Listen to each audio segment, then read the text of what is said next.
जी sir, अभी आवाज आ रही है आपको? Good morning.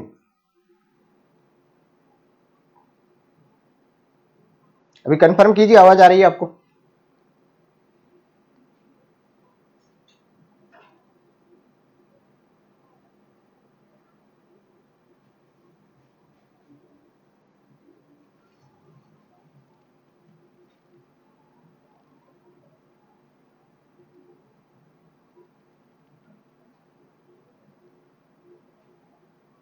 Okay, thank you.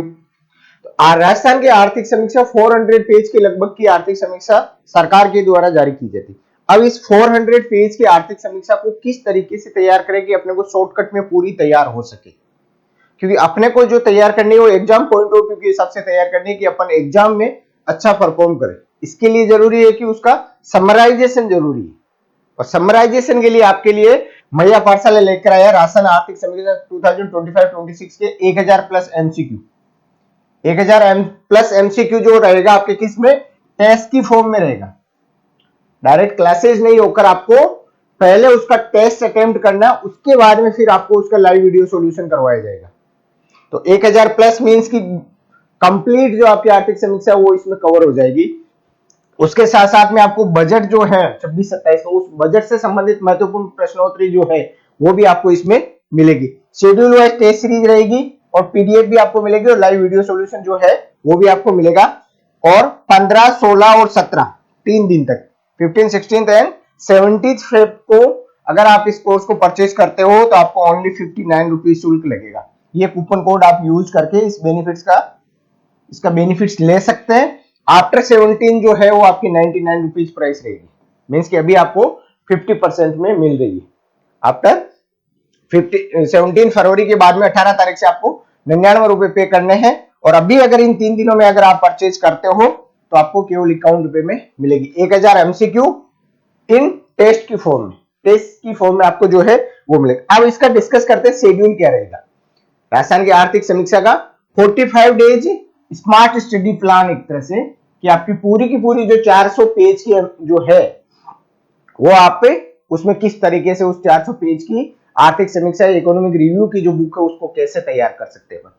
Hindi की गाइड के लिए आप हेल्पलाइन नंबर पे संपर्क कर लीजिए सर, आपको वहां पे उसकी डिटेल मिल जाएगी। कब तक आ रही है, बहुत जल्द आने वाली है, लेकिन एक बार उस पे हेल्पलाइन नंबर पे फोन करके आप कंफर्म कर सकते हो कि कब तक आ जाएगी।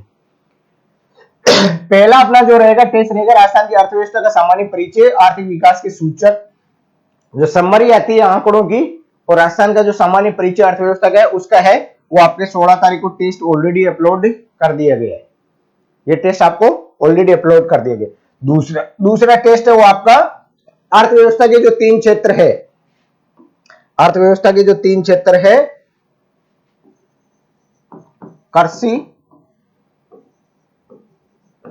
उद्योग और सेवा, उसका पहला क्षेत्र जो प्राथमिक क्षेत्र या कृषि है उसका आपको 21 तारीख को अपलोड कर दिया जाएगा। टेस्ट कब मिलेगा, 21 फेब को।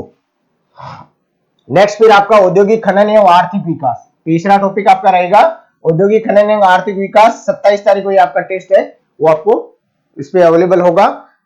फोर्थ आपका टेस्ट रहेगा पर्यटन सेवाएं, पर्यटन एवं सांस्कृतिक विकास जो है उससे संबंधित, सेवाओं से संबंधित और पर्यटन से संबंधित है, ये आपको 3 मार्च को इस पे आपको अवेलेबल होगा।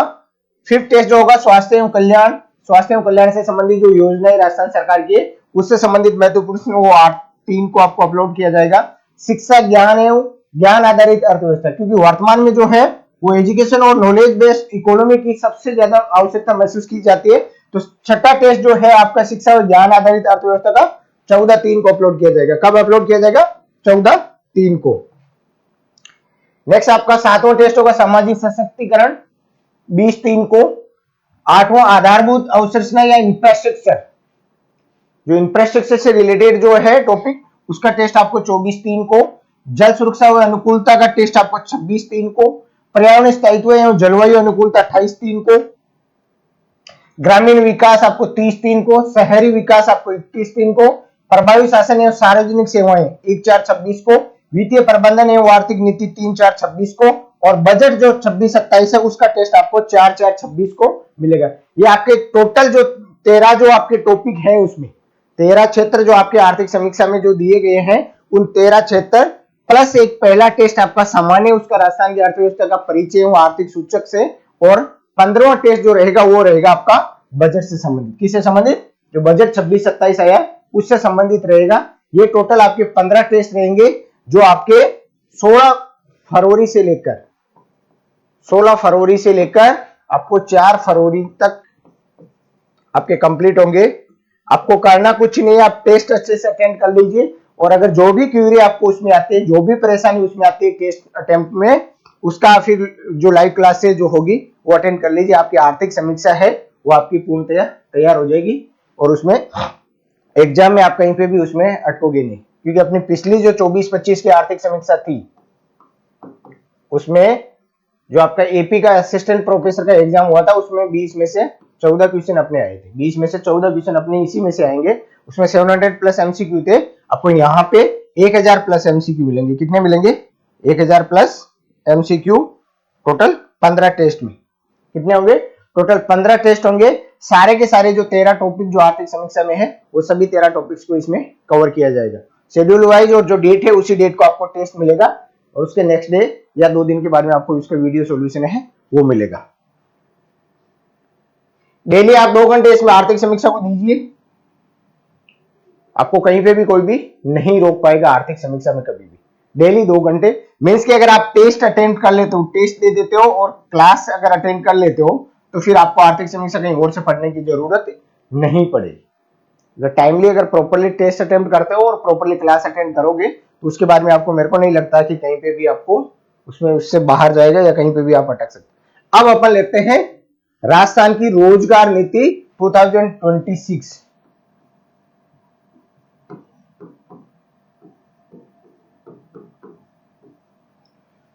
रोजगार नीति 2026। अब रोजगार नीति 2026 इसका पहले विजन क्या था, क्यों इसको लाया गया था?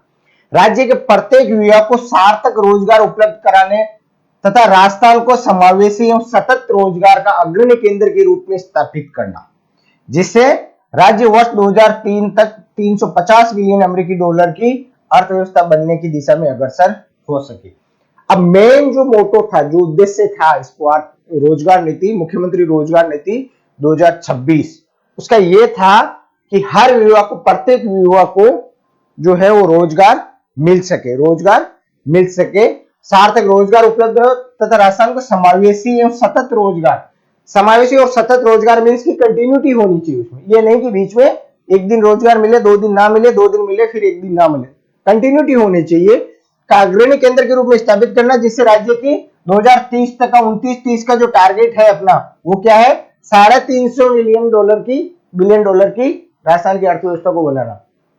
350 बिलियन अमेरिकी डॉलर में है वो अर्थव्यवस्था की साइज बढ़ाना राजस्थान की इकोनॉमी की।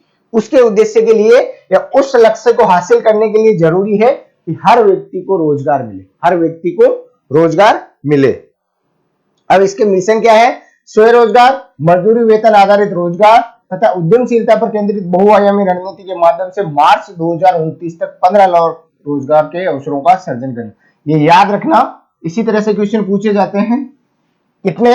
मार्च 2029 तक 15 लाख रोजगार सर्जन का लक्ष्य रखा गया। लक्ष्य कितना रखा गया है? 15 लाख रोजगार का। पहला पॉइंट इसमें से ये निकलेगा। और 2030 तक कितनी इकोनॉमी करने का है? 350 अमेरिकी डॉलर जो है वो बिलियन अमेरिकी डॉलर इकोनॉमी की साइज करने का, और लक्ष्य जो रखा गया वो मार्च 29 तक 15 लाख रोजगार का लक्ष्य रखा गया। कितना रखा गया? 15 लाख रोजगार का। स्वरोजगार, मजदूर वेतन आधारित रोजगार तथा उद्यमशीलता पर केंद्रित मीन्स कि खुद का रोजगार कर सकते हो या मजदूरी पर कर सकते हो या एंटरप्रेन्योरशिप के तौर पे अपना खुद का बिजनेस भी स्टार्ट कर सकते हो, लेकिन टोटल जो रोजगार का लक्ष्य है वो आपका 15 लाख का लक्ष्य रखा गया है। अब प्राथमिक क्षेत्र और ग्रामीण अर्थव्यवस्था का पुनरुत्थान करने के लिए इसमें क्या क्या चीजें, कौन कौन से क्षेत्र में क्या करना है, वो चीजें हैं।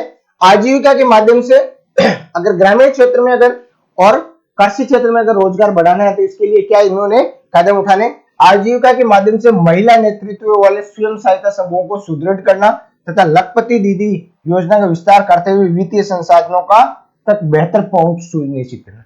उद्देश्य क्या है? ग्रामीण और जो आपके प्राथमिक क्षेत्र जो है उसके लिए क्या उद्देश्य आपका? कि आजीविका के माध्यम से जो महिला नेतृत्व वाले जो एसएचजी ग्रुप जो है, सेल्फ हेल्प ग्रुप जो है, उन सेल्फ हेल्प ग्रुपों को थोड़ा सा और मजबूत करना, और उसके साथ साथ में जो लखपति दीदी स्कीम जो चल रही है, उस जो स्कीम है उसका विस्तार करते हुए उसको क्या करना है कि जो उसको फाइनेंशियल सपोर्ट देने के लिए जरूरी है कि वो फाइनेंशियल इंस्टीट्यूशन तक पहुंच सके, उसके लिए गवर्नमेंट आपको सुविधाएं उपलब्ध करवाएगी। कृषि उद्यमिता, खाद्य प्रसंस्करण, वन आधारित आजीविका एवं इको टूरिज्म को प्रोत्साहित करना। आय सुरक्षा व स्थायी परिसंपत्ति निर्माण के उद्देश्य से नरेगा के तहत कार्य दिवसों की संख्या को क्या है 125 दिन तक किया गया। अब याद रखना क्वेश्चन कैसे पूछे जाते हैं कि रोजगार नीति जो आपकी है 2026 लक्ष्य क्या रखा गया आपका, कितना लक्ष्य रखा गया 15 लाख का। मार्च 29 तक जो है, मार्च 29 तक का लक्ष्य जो है वो 15 लाख रोजगार। इसी के तहत जो है वो ग्रामीण क्षेत्र में रोजगार बढ़ाने के लिए क्या किया गया है, ग्रामीण क्षेत्र के लिए नरेगा में कितने दिन का काम किया गया है,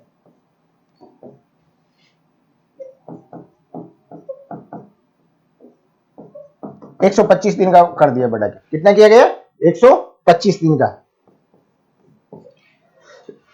नेक्स्ट आपका रहेगा द्वितीय क्षेत्र या औद्योगिक विनिर्माण एवं हरित रोजगार को गति प्रदान करने के लिए, औद्योगिक क्षेत्र जो है उससे रिलेटेड एमएसएमई नीति 2024 एवं आईआईपीएस 2024 के माध्यम से सूक्ष्म लघु आरआईपीएस 2024 के माध्यम से सूक्ष्म लघु एवं मध्यम उद्यमों को संबल प्रदान करना। जो एमएसएमई इंडस्ट्री है उसको सपोर्ट प्रदान करना। ईपीएफ ईएसआई प्रतिपूर्ति तथा रोजगार आधारित प्रोत्साहन के माध्यम से स्थानीय स्तर पर रोजगार सृजन को प्रोत्साहित करना, और ईपीएफ के माध्यम से मींस कि उनको रजिस्टर्ड करके ईपीएफ के अंदर रजिस्टर्ड करना, ताकि उससे क्या है कि उसका ऑनलाइन डाटाबेस भी रहेगा, प्लस उनको कुछ पैसा उसमें से डिपॉजिट होता रहेगा, तो उससे फाइनेंशियल सपोर्ट जो है लॉन्ग टर्म के लिए उनको प्रोवाइड हो सकेगा। इसके लिए उसके माध्यम से स्थानीय स्तर पर रोजगार सृजन करना या उसको प्रोत्साहित करना लोगों को। और ईपीएफ में रजिस्ट्रेशन करवाने के लिए गवर्नमेंट भी कुछ छूट दी जाती है, जिससे लोग क्या है कि प्रोत्साहित हो कि मैं भी अपने जो एम्प्लॉयमेंट है एम्प्लॉय उनका उसमें रजिस्ट्रेशन करवा सकूं। टेक्सटाइल क्षेत्र, पीएम मित्र, हस्तशिल्प क्षेत्र, ओडीओपी, नवीनीकरण ऊर्जा को विशेष प्राथमिकता देना तथा कुशल श्रमिकों के लिए अंतर्राष्ट्रीय रोजगार के अवसरों को सुगम बनाना। सभी सेक्टर्स में रखना, टेक्सटाइल क्षेत्र में, हस्तशिल्प में भी, नवीनीकरण ऊर्जा के क्षेत्र में भी, और अगर जो कुशल श्रमिक जो है ट्रेंड स्किल्ड जो लेबर जो है उनके लिए अंतर्राष्ट्रीय स्तर पर मींस की इंटरनेशनल लेवल पे भी उनके लिए रोजगार जो है एम्प्लॉयमेंट के जो है वो अवसर या अपॉर्चुनिटीज बनाना। नेक्स्ट आपका है तृतीयक या सेवा क्षेत्र। कौन सा सेवा क्षेत्र या तृतीयक क्षेत्र जो है वो पर्यटन एवं आतिथ्य, आईटी, आईटीएस, स्टार्टअप, शहरी सूक्ष्म उद्यमों तथा गिग इकोनॉमी को सुदृढ़ एवं प्रोत्साहित करना, होम स्टे को वर्किंग स्पेस तथा डिजिटल प्लेटफॉर्मों के माध्यम से स्वरोजगार को बढ़ाना। मींस कि सारे के सारे जो स्टे वाला जो सिस्टम है होम स्टे या होटल्स के साथ में, उसको ऑनलाइन या डिजिटल प्लेटफॉर्म पर लेके आना, ताकि वो ज्यादा से ज्यादा लोगों तक पहुंच सके, और उसके पहुंच के माध्यम से आप स्वरोजगार मींस कि अपना खुद का रोजगार है वो खड़ा कर सके, खुद का रोजगार जो है वो खड़ा कर सके। इसके लिए सार्वजनिक क्षेत्र में रोजगार को सुदृढ़ करना, सरकारी नौकरियों में पारदर्शिता एवं समयबद्ध भर्ती प्रक्रिया सुनिश्चित करना। क्या लक्ष्य रखा गया है कि जो गवर्नमेंट एम्प्लॉयमेंट जो है उसके रिक्रूटमेंट में जो है वो ट्रांसपेरेंसी लाना, ट्रांसपेरेंसी एवं उसको टाइमली या समयबद्ध तरीके से जो भर्ती प्रक्रिया जो है एम्प्लॉयमेंट रिक्रूटमेंट प्रोग्राम उसको टाइमली जो है वो कंप्लीट करना। फिक्स टर्म कॉन्ट्रैक्ट पर पेशेवरों की नियुक्ति करना, मींस की एक फिक्स टर्म के लिए कॉन्ट्रैक्ट बेस्ड पे जो है वो अगर कोई भी अगर प्रोफेशनल है तो उसको अपॉइंट करना, और फ्रंटलाइन कर्मियों को आवश्यक सहयोग करना। और जो फ्रंटलाइन एम्प्लॉई जो डायरेक्ट फेस करते हैं, जनता को सेवाएं प्रदान करने के लिए जो डायरेक्ट जनता के साथ में जुड़े हुए होते हैं, उनको अपन फ्रंटलाइन एम्प्लॉय बोल सकते हैं। तो उनको जो है वो आवश्यक सहयोग जो भी है उनको प्रदान प्रोवाइड करवाना। आशा एवं आंगनबाड़ी कार्यकर्ताओं जैसे फ्रंटलाइन कर्मियों के माध्यम से समुदाय आधारित सेवा विवरण को सुदृढ़ करना, मींस की विशेष सेवा समुदाय विशेष तक वो पहुंच जो जरूरत है वहां तक उसको पहुंचा सके। इसके लिए आशा और आंगनबाड़ी कार्यकर्ता जो फ्रंट लाइन पे है, क्योंकि वो डायरेक्ट पब्लिक के साथ में डील करते हैं। तो फ्रंटलाइन जो कार्यकर्ता है उनके माध्यम से जो है जहां तक जिस सुविधा को पहुंचाना उस सुविधा को पहुंचा सके और उसके माध्यम से भी आपको जो सेवा का जो वितरण या डिस्ट्रीब्यूशन है उसको मजबूत कर सके। नीति के प्रभावी क्रियान्वयन को सुनिश्चित करने हेतु एक सुदृढ़ डिजिटल एवं प्रशासनिक ढांचा विकसित किया जाएगा। क्या किया जाएगा कि रोजगार नीति जो आपने बनाई है, नीति बन गई, कागजों में बन गई, लेकिन उसको सही तरीके से इम्प्लीमेंटेशन होना भी जरूरी है। इम्प्लीमेंटेशन के लिए जरूरी है कि प्रॉपर व्यवस्थित उसके लिए कोई एजेंसी वर्किंग कर रही हो, कार्य कर रही है, तो उसके लिए डिजिटल और प्रशासनिक ढांचा जो है वो विकसित किया जाएगा ताकि जो नीति आपने बनाई है वो नीति सुचारू रूप से संचालित हो सके। उसके लिए राजस्थान रोजगार पोर्टल EEMS 2.0, इसके लिए क्या लॉन्च किया गया है? राजस्थान रोजगार पोर्टल EEMS 2.0। ये एक AI मींस की आर्टिफिशियल इंटेलिजेंस के थ्रू संचालित सक्षम एकीकृत रोजगार मंच है जो रोजगार के इच्छुक व्यक्तियों को सार्वजनिक एवं निजी क्षेत्र के नियोक्ता से जोड़ता है। क्या काम है इसका?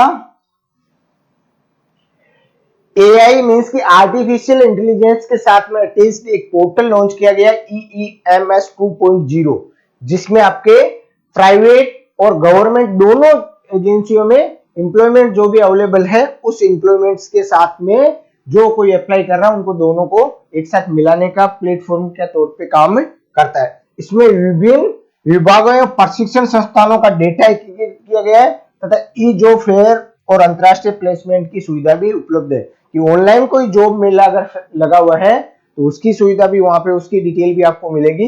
प्लस अगर इंटरनेशनल कहीं पे भी आवश्यकता है तो इंटरनेशनल प्लेसमेंट के लिए भी यहाँ से डाटा जो है वो लिया जाता है और उसके साथ साथ में यहाँ पे सभी के जो डाटा है वो स्टोरेज किए जाएंगे ताकि कभी भी अगर आपने अप्लाई उस पोर्टल पे किया और कभी किसी को भी आपकी जो प्रोफाइल के अकॉर्डिंग अगर किसी को उसकी एम्प्लॉय की जरूरत होगी तो वो आपसे डायरेक्ट कनेक्ट कर सके। इसके लिए ये पोर्टल लॉन्च किया गया है कि जो भी आपने डाटा इसमें फिल किया है पोर्टल पे, अगर आपने अप्लाई किया है आज नहीं लेकिन 6 महीने बाद में भी अगर आपकी प्रोफाइल के अकॉर्डिंग कहीं पे भी डिमांड आती है तो वो फिर आपको वहां पे संपर्क कर सके, इसके लिए ये पोर्टल बनाया गया है। और पोर्टल जो स्क्रूटनी जो करेगा वो AI बेस्ड मींस की आर्टिफिशियल इंटेलिजेंस के थ्रू ऑटोमेटेड सिस्टम से जो है वो प्रोफाइल्स की स्क्रूटनी जो है वो इस पे पोर्टल पे की जाएगी।